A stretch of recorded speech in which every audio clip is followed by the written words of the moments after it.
Las estadísticas sobre las diferentes variables climáticas son una herramienta que el sector agrícola debe usar cada vez más. Y si bien existen muchas fuentes confiables, nos acercamos al área de agrometeorología del INTA, Cerro Azul, para poner en números el comportamiento del clima en Misiones, un largo déficit de lluvias y heladas cambiantes en este invierno. José, buen día. Distancia. Buenos días, ¿qué tal? Estamos al aire libre, así que podemos hablar sin barbijo. Listo, bueno, mejor, nos van a escuchar mejor. Y estamos en la época justamente de ocurrencia de heladas. Tenemos que tener presente que en Misiones las heladas ocurren entre el mes de abril, que muy pocas veces, y hasta septiembre, que también la frecuencia es muy baja. Pero en el medio, los meses de julio y junio y julio son los meses con mayor frecuencia.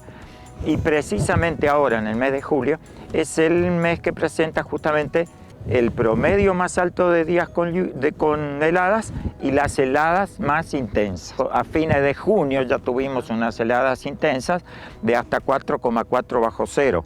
Y después, hablando del mes de julio, a comienzo de julio tuvimos muy suaves unas heladas.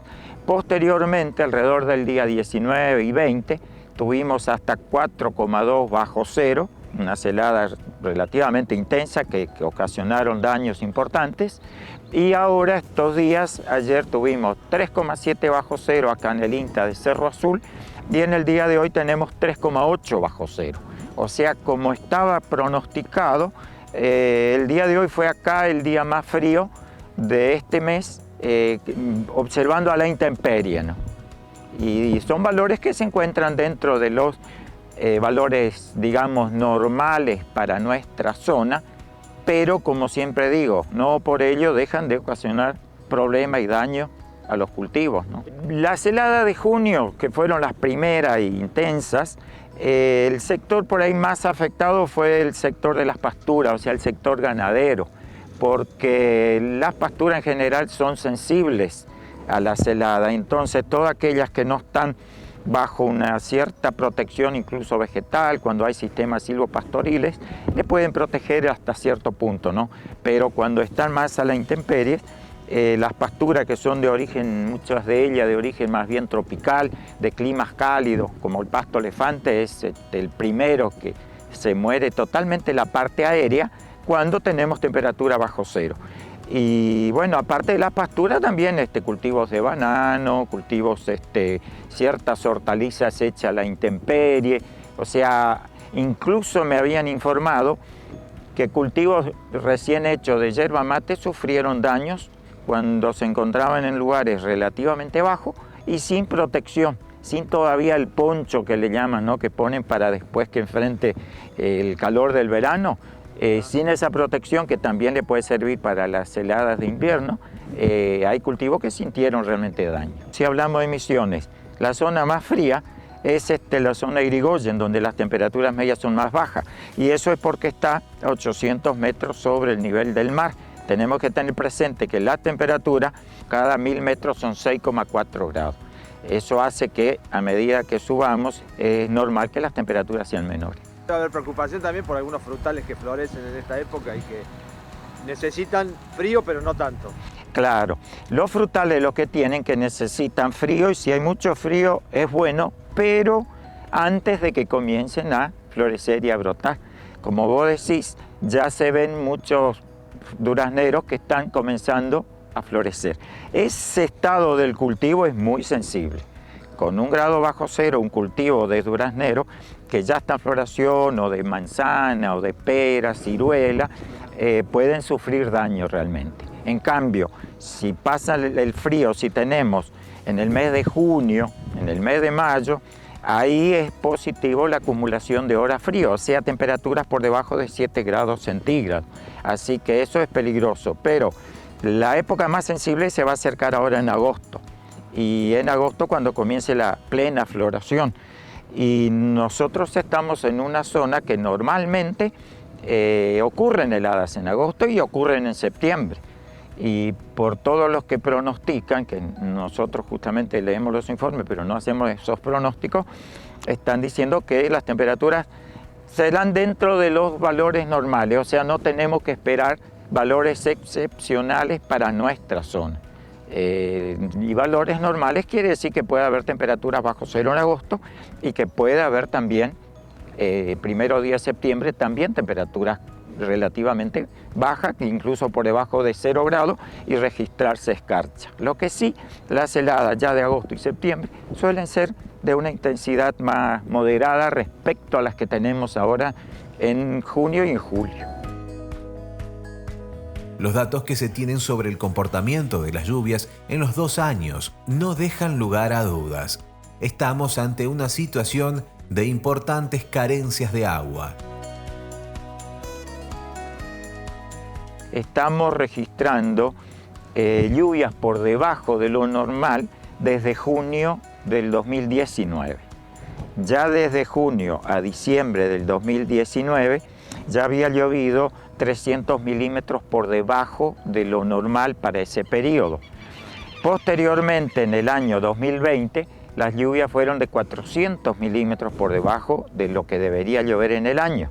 O sea, en vez de llover 2.000 milímetros, llovió 1.600. Y en el 2021 tenemos acá un promedio de 850 milímetros y este año estamos en 500. O sea, es como que se acumuló algo más de 1.000 milímetros de deficiencia de lluvia desde junio del 2019 hasta la fecha. Pocas veces hemos tenido un periodo tan prolongado de falta de lluvia. Eso es lo que incluso estamos viendo en el río Paraná, en el río Uruguay, porque lo que pasa acá con las lluvias está pasando en la cuenca, en la alta cuenca, o sea, zonas de Brasil, de Paraguay, donde está lloviendo realmente poco, igual que acá, muy por debajo de lo normal. Ese es el motivo por el cual los ríos están teniendo un caudal tan bajo de agua y que afecta tanto a Brasil como a Argentina y hasta incluso de acá, hasta Santa Fe, Entre Ríos, Corrientes, tanto el Uruguay como el Paraná. Bueno, y explica también la situación de muchas vertientes en la provincia. Y las vertientes y los arroyos. Hay muchos arroyos de la provincia que uno ve realmente con un caudal bajísimo, donde antes eran caudalosos, como el Uruguay, el Paranaí, incluso arroyos muy grandes, que en este momento se ven las piedras casi del fondo del lecho. Y eso influye mucho en la zona y en toda la provincia por el tema de la falta de agua hasta para los animales que muchas veces tienen los productores. Y en la zona norte, la sequía está siendo más intensa desde febrero hasta la fecha. En la zona de Andresito ha llovido menos de la mitad, el 30% de lo que tendría que haber llovido.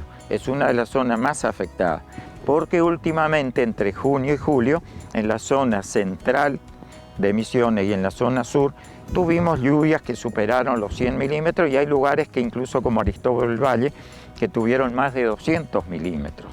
O sea, hay zonas que las lluvias fueron relativamente normales. Eso es bueno para los cultivos ya, pero no todavía para el tema de agua. Claro, nos faltan 1.000 milímetros de lo habitual. Hay 1.000 milímetros que está faltando y eso es lo que tendría que llover posteriormente como para recuperar los arroyos y bueno, las vertientes, por ejemplo, que eso es un tema muy importante para los productores y para la zona rural y hasta las zonas urbanas y ciudades que están teniendo problemas con la producción de agua corriente. De acá para fin de año es relativamente, no digamos alentador, no es, porque están pronosticando que las lluvias van a ser normales y hay una probabilidad bastante alta que sean por debajo, inferiores a las normales. Así que lamentablemente las noticias por ahí o las perspectivas no son buenas. Esperemos que por ahí no se cumpla el pronóstico y que pueda, por supuesto, llover más de lo que se está anunciando, pero si nos limitamos o nos guiamos por los pronósticos, lamentablemente no son muy alentadores. Por lo pronto lo que podemos hacer es conservando lo mejor que podemos nuestras fuentes de agua, ¿no?